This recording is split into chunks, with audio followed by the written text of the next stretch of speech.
We have musicians, we have folks that have CDs and books. We've got African artifacts, so please support our vendors today if you haven't already. And without further ado, this group came from Philadelphia to share with you today. We're really excited to have them in the house, led by Dr. Maurice Henderson.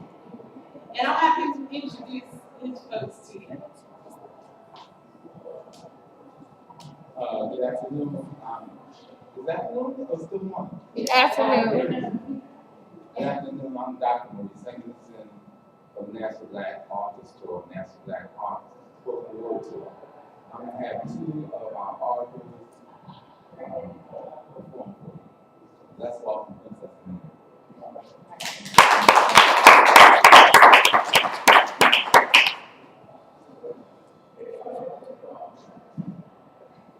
Good afternoon.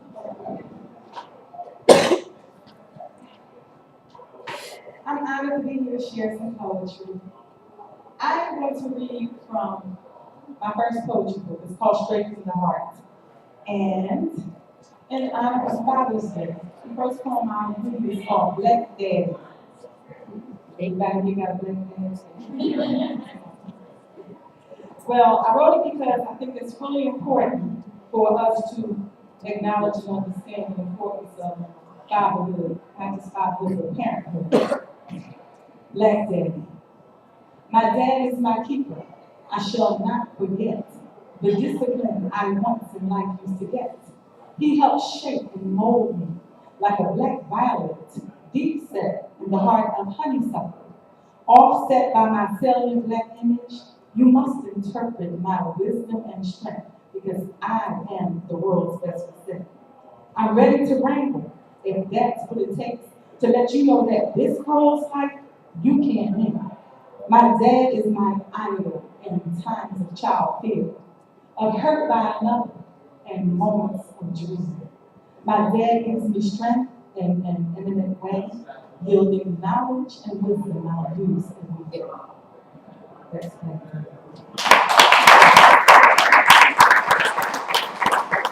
Anybody here from Philadelphia? Do you know anything about Philadelphia? You from Philadelphia? My mom, Okay, where does your mom live in North Philadelphia? well, she's from Westville. She's from Westville. And now she's here. Oh, so she's moved to Harrisburg. Okay. There's a section in Philadelphia called North Philadelphia. North Philadelphia has a reputation, for being the most violent part of the city and stuff like that.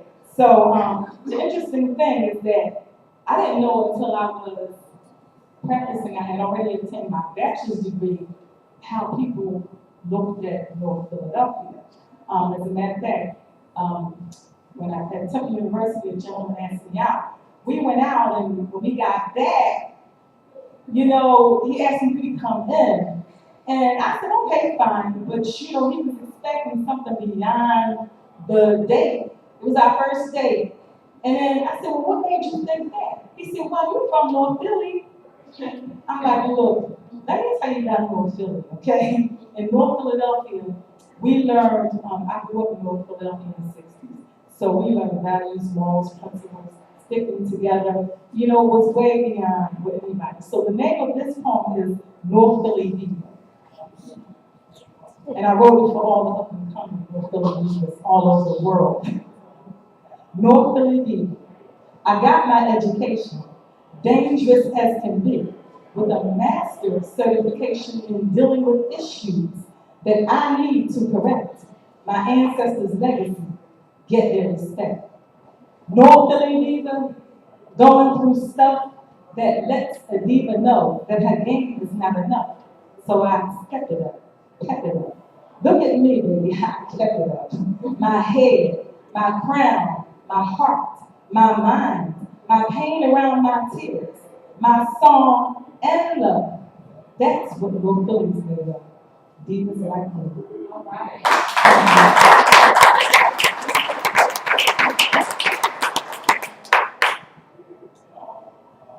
This book is called Tiger Eyes and Leopard Prints. And in case you don't know about leopards and tigers, one thing, I chose this animal because it's an animal that sets a goal. If there's a whole herd of deer and antelope, the leopard sits and watches, and he picks the one that he's going to get. Once he picks it, he runs and he gets it. He won't get the one that's on the way or the easier ones. He goes straight for what he said he was going to get. So I'm going to read a poem out of Tiger Eyes and Leopard Prince, and it's simply called Tiger Eyes. Tiger Eyes. If you want to look smart, sometimes be quiet. Don't just tell thoughtless lies or cry and sing lullabies simply because they sound melodic and sweet. It is better to reflect and stare. Open your eyes, baby. There's no need for despair. Your chance to speak will be here a lot sooner than you think. If we should ponder the things we say, what we portray could be in sync with a different day. And we might often wait to speak them some other time, some other place, some other way. Tiger eyes, intense and wise, utilizing the art of looking smart. Thank you. I have a book today, but this book is $5, and the purple book, which has more poetry in it, including Black Death's, I believe is $15. Thank you.